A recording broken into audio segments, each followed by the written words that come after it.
Ang mga sikat na aktor na sina Tuba Buyak Ustan at Enjan Ecurek, na nanalo sa puso ng milyon-milyong tao, ay muling nag-alala sa kanilang mga tagahanga salamat sa serye kung saan sila nagbida. Ang sikat na aktor na si Enjan Ecurek ay nasangkot sa aksidente sa trapiko na naganap kaninang umaga sa matinding trapiko sa Istanbul. Di umano, umalis si Ecurek ng madaling araw dahil sa matinding trapiko. Ang sikat na aktor, na sinusubukang pumasok sa trabaho sa lalong madaling panahon dahil siya ay nagmamadali, ay nabangga sa kanyang sasakyan bunga ng isang aksidente sa trapiko.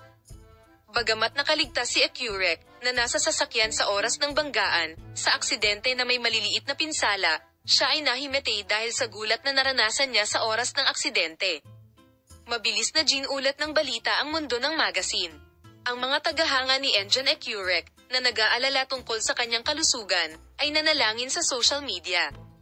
Ngunit ang pinaka-nakakagulat na bagay ay kung ang kasintahan at kasamahan ni Enjan na si Tuba Buyak Ustan ay hindi agad na isugod sa ospital nang marinig niya ang malungkot na balita. Nang malaman ni Tuba Buyak Ustan na naaksidente si Enjan Ecurek, umalis siya sa set at agad na pumunta sa ospital. Si Tuba Buyak Ustan, na ang mga mata ay puno ng pag-aalala at pananabik, ay hindi handang sagutin ang mga tanong na sabik na hinihintay ng lahat. Gayunpaman, nais niyang makasama ang kanyang puso sa lalong madaling panahon upang ipaalam sa kanyang mga tagahanga. Kapansin-pansin din na agad na tumakbo si Tuba Buyak Ustan sa kanyang nobyo pagdating sa ospital. Pumasok si Enjan sa aktwal na silid na may pag-aalala sa mukha. Si Buyak Ustan, na tahimik na nagpatuloy sa likod ng mga kamera at mausisa ng mga mata, ay sinubukang kumuha ng impormasyon mula sa mga doktor upang malaman ang kalagayan ng kalusugan ng kanyang kasintahan.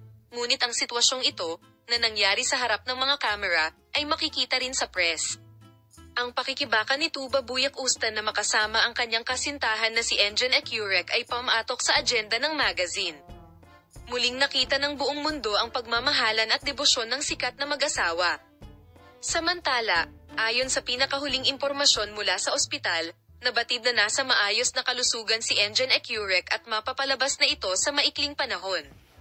Ang balitang ito ay nagbigay ng kaunting ginhawa sa kanilang mga tagahanga, ngunit habang ang nag-aalalang mga mata at luha ni Tuba Buyak Ustan ay lumitaw sa agenda ng magazine, ang insidenteng ito ay muling naapektuhan ang mga tagahanga ng sikat na mag-asawa.